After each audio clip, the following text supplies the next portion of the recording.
Kung marami, tanong mo ba? Stigma po against reporting abuses po. Stigma? Sa mga kababaihan,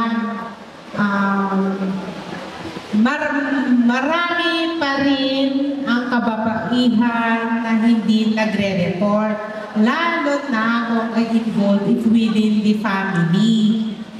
Pagka kami ay bumaba, nagle-lecture, doon pa lang namin nalalaman. Tinatanong namin, bakit hindi kayo nagre-report para sana maiwasan ang abuses?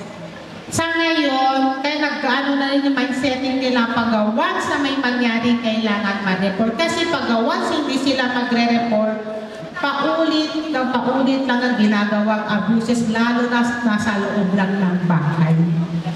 Kaya inaano namin na mag-voice out na sila, huwag silang matakot. Kailangan nilang i-report kahit anong klase ng abuses po yan. Kahit na yung respondent is asawa nila. In connection po dyan, as a woman po, how has working with VAUSI cases affected your perception on the safety of women within the country? Siyempre ako as in VAU investigator, kailangan ko din i-share lahat kung ano yung mga awareness para maiwasan na natin maging isang biktima. No?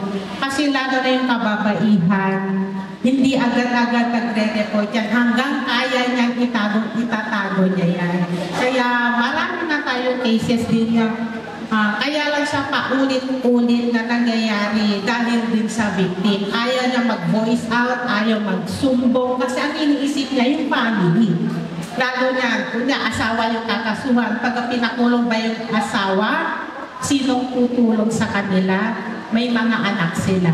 Kaya kailangan natin magtulungan lalo yung mga kababaihan para i-voice out, kailangan isumbong, i-report kung ano namang mga violence na nangyayari. In connection po dyan, meron po bang support or aid yung government regarding VAUSI cases po? Yes po, lalo na ang DSWD. Yan ang partnership namin pagdating sa violence against women and children.